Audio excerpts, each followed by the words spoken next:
ठुलो विशाल जनशक्तिको प्रदर्शन किन गर्यो? यहाँ देशैभरिबाट क्रान्तिकारी शक्तिहरूको परिचालन भएको छ, केन्द्रीकरण भएको छ।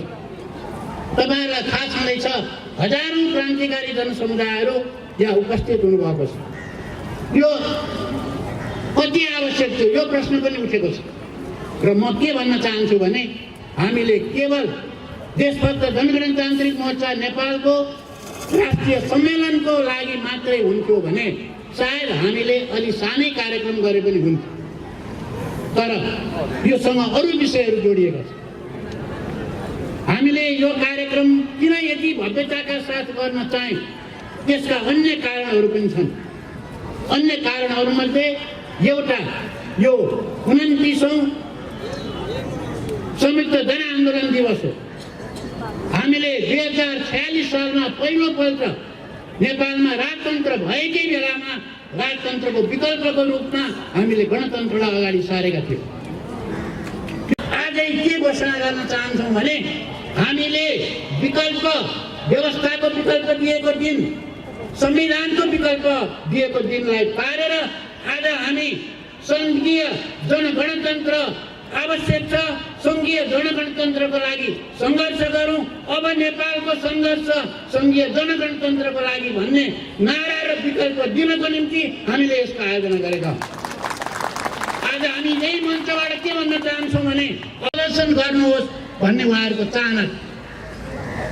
एकपल्ट हामीले यो शक्ति प्रदर्शन गर्नु, उहाँहरूको इच्छा पूरा गर्नको निम्ति र आम क्रान्तिकारीहरूलाई उत्साहित गर्नको निम्ति उत्साहित गर्न यो आवश्यकता थियो। र हामीले शक्ति प्रदर्शन गर्नु या हामीले जनअपेक्षा अनुसार हामीले जनपरिचालन गरेकै छौँ।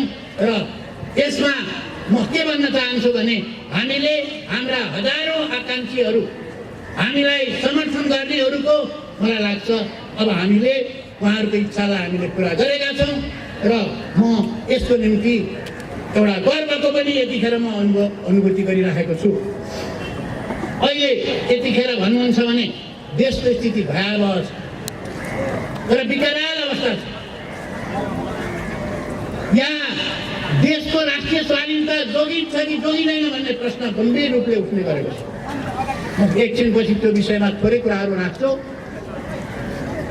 त्यहाँबाट जनजीविकाका कुराहरू गर्नुहुन्छ भने यहाँ सारा युवाहरूलाई 1/3 भन्दा बढी युवाहरू विदेशिएका छन्।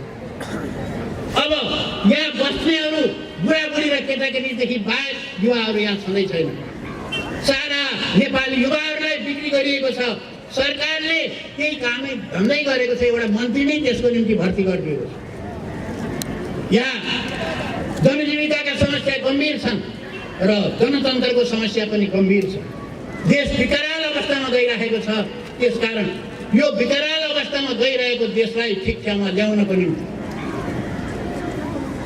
यहाँ बेलगाम ढङ्गले अगाडि बढेको, निरङ्कुश ढङ्गले अगाडि बढेको कति दुईटाइको दलाल र नोकरशाही र सामन्त वर्गको सत्ता जुन अगाडि बढिरहेको छ त्यसलाई नियन्त्रण गर्नको निम्ति र देशमा आमूल परिवर्तन गर्नको निम्ति एकपल्ट जनशक्ति केन्द्रित हुनु जरुरी छ, आवश्यक थियो।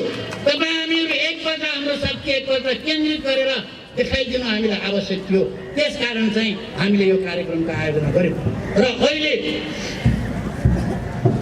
जुन केन्द्रीकरण हामीले गरिरहेका छौँ र हामी यहाँ जम्मा भएका छौँ, यहाँ हाम्रो देशका मैले भनिहालेँ अधिकांश भागका साथीहरू यहाँ उपस्थित हुनुभएको छ।